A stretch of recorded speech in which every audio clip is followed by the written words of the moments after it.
కాళేశ్వరం ప్రాజెక్టుకి సంబంధించిన కీలకమైన డాక్యుమెంట్స్ మాయమైనట్లు తెలుస్తోంది. ప్రభుత్వ పథకాలను విస్తృత స్థాయిలో ప్రజల్లోకి తీసుకువెళ్లేందుకు అడ్వైజరీ కమిటీ వేసింది రాష్ట్ర ప్రభుత్వం. దీనికి చైర్మన్ గా ఎమ్మెల్సీ కోదండరాంను నియమించింది. ఢిల్లీ తరహాలో కాలుష్యం సమస్య తలెత్తకుండా ఆర్టీసీలో ఈవీ పాలసీ తీసుకువచ్చామన్నారు మంత్రి పొన్నం ప్రభాకర్. దేశంలోనే తెలంగాణ తలమానికంగా నిలిచేలా ఇందిరమ్మ ఇండ్ల నిర్మాణాలను చేపడుతున్నామన్నారు మంత్రి పొంగులేటి శ్రీనివాసరెడ్డి.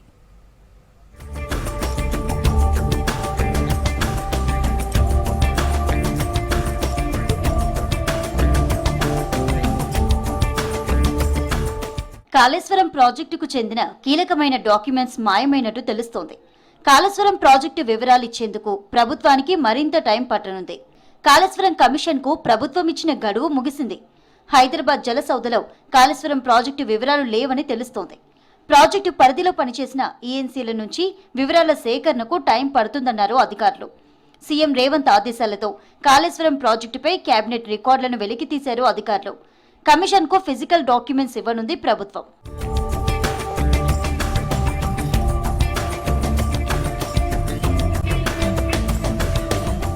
ప్రభుత్వం మరో కీలక నిర్ణయం తీసుకుంది. ప్రైవేట్ అండ్ ఎయిడెడ్ సంస్థల్లో ప్రొఫెషనల్ కోర్సుల ఫీజుల పెంపునకు ప్రభుత్వం నిరాకరించింది. ఈ ఏడాది కూడా పాత ఫీజులే ఉంటాయని ఉత్తర్వులు జారీ చేసింది.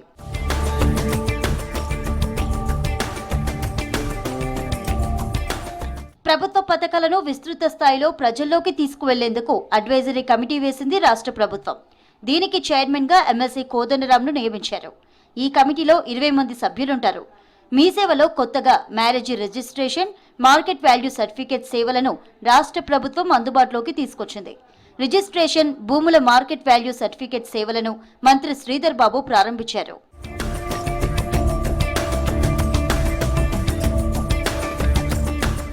ఢిల్లీ తరహాలో కాలుష్యం సమస్య తలెత్తకుండా ఆర్టీసీలో ఈవీ పాలసీ తీసుకువచ్చామన్నారు మంత్రి పొన్నం ప్రభాకర్.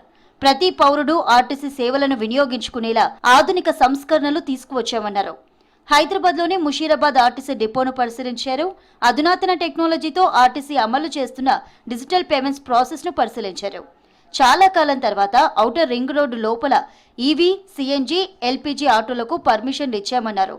సాంకేతిక టెక్నాలజీతో ఆటోమేటిక్ డ్రైవింగ్ టెస్టులకు మార్పులు చేస్తున్నామన్నారు.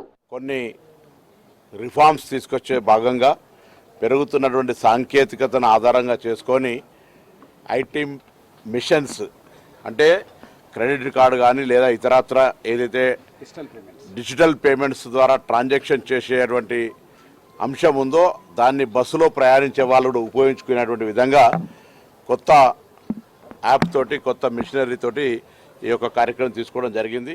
దేశంలోనే తెలంగాణ తలమానికంగా నిలిచేలా ఇందిరమ్మ ఇండ్ల నిర్మాణాలను చేపడుతున్నామన్నారు మంత్రి పొంగులేటి శ్రీనివాసరెడ్డి. కేంద్రం మంజూరు చేసే ఇండ్లతో సంబంధం లేకుండా రాష్ట్రంలో అర్హులైన ప్రతి ఒక్కరికి ఇందిరమ్మ ఇండ్లు నిర్మిస్తున్నామన్నారు. ఇందిరమ్మ ఇండ్ల నిర్మాణాలపై అధికారులతో మంత్రి పొంగులేటి సమీక్ష చేపట్టారు. ఈ ఏడాది రాష్ట్ర వ్యాప్తంగా ప్రతి నియోజకవర్గానికి 3,500 ఇండ్ల చొప్పున 22,500 కోట్లతో 4,50,000 ఇందిరమ్మ ఇండ్లు నిర్మించాలని రాష్ట్ర ప్రభుత్వం లక్ష్యంగా పెట్టుకుందన్నారు. ఇప్పటి వరకు 3 లక్షల ఇండ్లను మంజూరు చేశామన్నారు మంత్రి.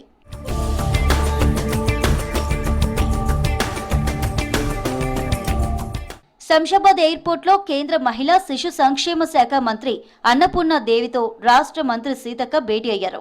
మహిళా శిశు సంక్షేమ శాఖకు కేంద్రం నుంచి మరిన్ని నిధులు కేటాయించాలని అన్నపూర్ణ దేవికి వినతి పత్రం సమర్పించారు సీతక్క.